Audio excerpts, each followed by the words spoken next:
This story, it's one of those that is so terrifying you almost can't believe it's real. It's the story of Colleen Stan, a young woman whose simple plan to surprise a friend, well, it turned into a 7-year nightmare, and a huge part of it was spent locked inside a box. You know, it's a question we probably don't ask ourselves enough. You wake up, you've got a plan for the day, everything just seems ordinary. But how does a day that starts out like any other suddenly just veer completely off course and become something truly unimaginable? Well, for Colleen Stan, that's exactly what happened. So let's go back to where it all began. We're in May of 1977. Colleen Stan is 19 years old, living in Eugene, Oregon, and she gets this great idea. She wants to go surprise her best friend for her birthday all the way down in Westwood, California. So the plan is simple, right? Drive down, big surprise, lots of fun. But of course, on the morning she's supposed to leave, her car is dead. It just won't start. But she's not going to let that stop her. So, Colleen makes this fateful decision. She's just going to hitchhike, a choice that would literally change her life forever. And you know what?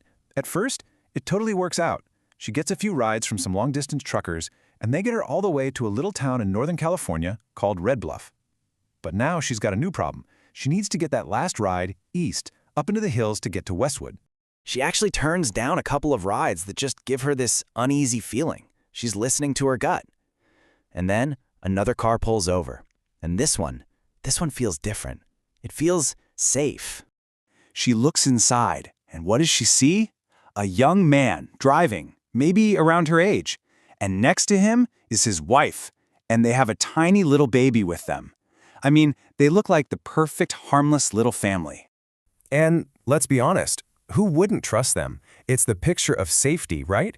It's a social cue that's so powerful, it just kind of overrides any caution you might have. So Colleen tells them she's headed to Westwood, and unbelievably, they say they're going there too. As they're driving, they're all chatting, they seem super friendly. So friendly, in fact, that Colleen feels comfortable enough to tell them her whole plan. She tells them, hey, it's a surprise trip, nobody even knows I'm coming. And with those words, she unknowingly just handed them all the power. So they've been on the road for a bit, and they pull into a gas station. And it's right here, in this totally normal, mundane place, that Colleen's intuition just starts screaming at her. She goes into the bathroom and bam, this overwhelming, powerful feeling just hits her out of nowhere. This gut feeling that something is terribly, terribly wrong, that she needs to get out of there right now.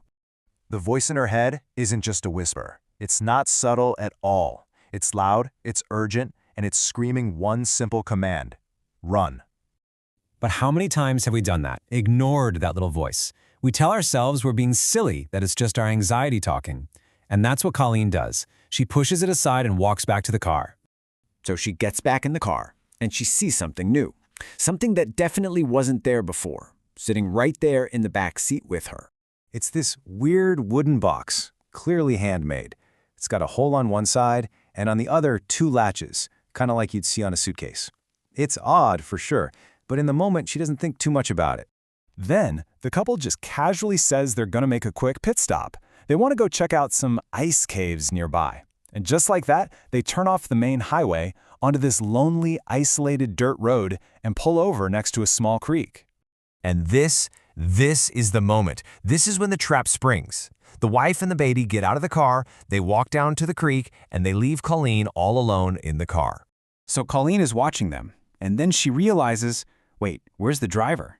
He's gone. And a split second later, she finds out. He suddenly appears in the back seat, right next to her, and he's holding a knife to her face. He tells her not to scream, that he won't hurt her if she just does what he says. He ties her up, and then he reaches for that strange, handmade wooden box. And now, its horrifying purpose becomes crystal clear. This wasn't just some random box. It was a head box.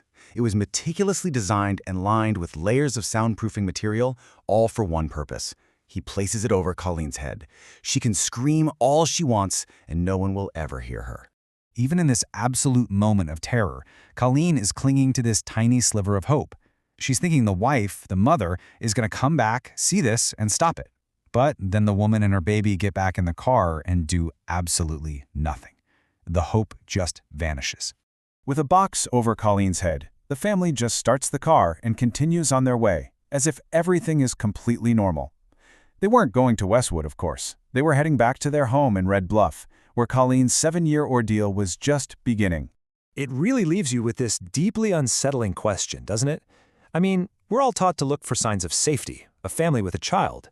But when that very image becomes a mask for evil, it forces us to ask, what do we trust? The picture of safety we see with our eyes, or that voice inside that screams for us to run?